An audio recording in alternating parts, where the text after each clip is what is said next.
Hi, everybody, and welcome to this latest edition of the Michigan State Spartans Insider Podcast. I'm your beat reporter for Michigan State Spartans on SI, Aiden Champion.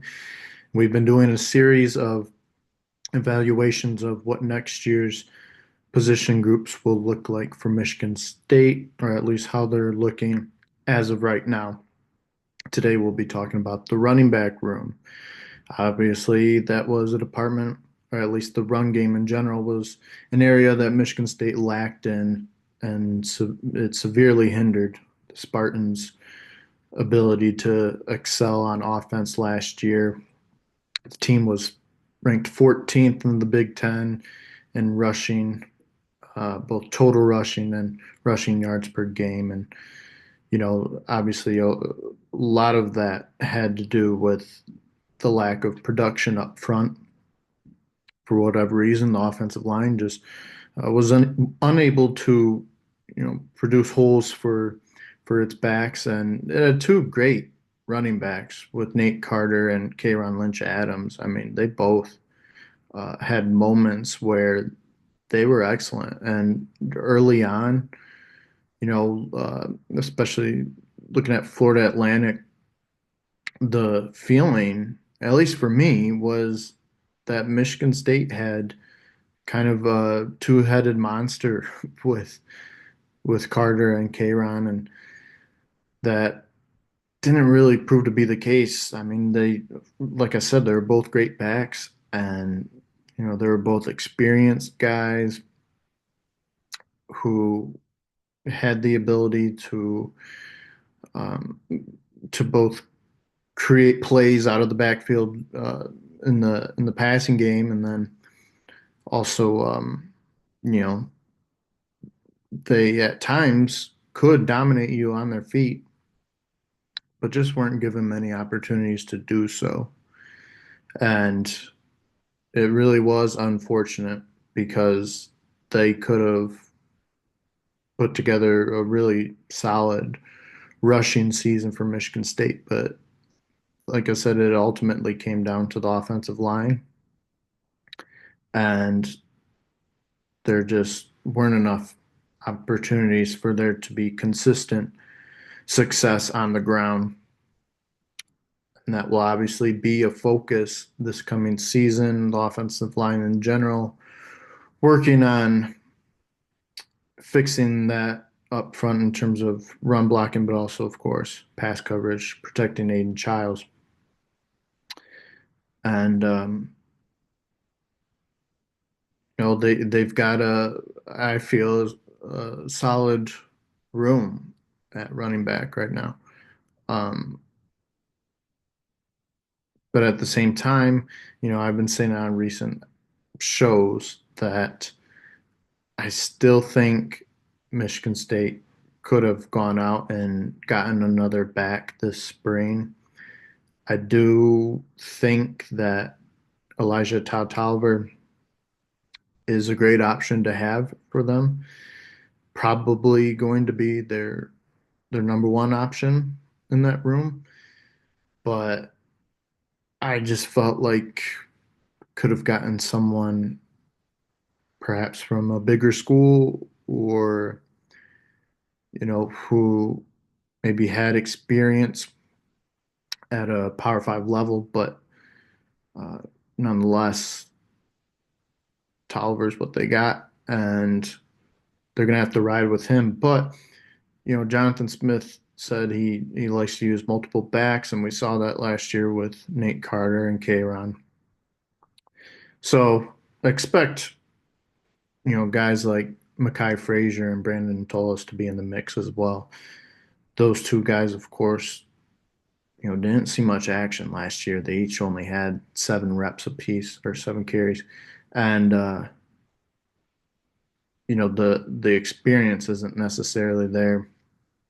So I think that's a little worrisome in terms of what you've got with this room. But they are guys who know this system. They've got a year under their belt, and at least repping the system in practice, and um,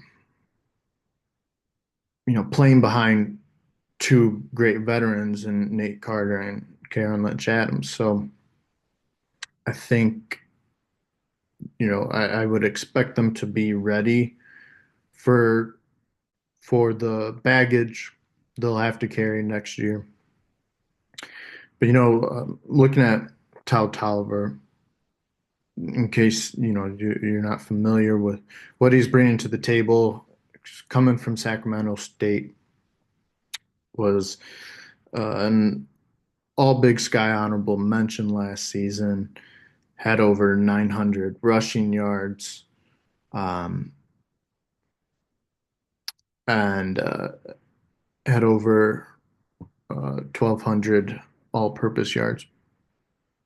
So the numbers are solid, and he's a veteran. He's going to be a redshirt senior. Like I said before, I just wish they would have found a guy from a higher level. Um, but you kind of you gotta work with what you got. And for the longest time this winter, they didn't have uh, a back that they got in the portal, and that was starting to, cause concern. But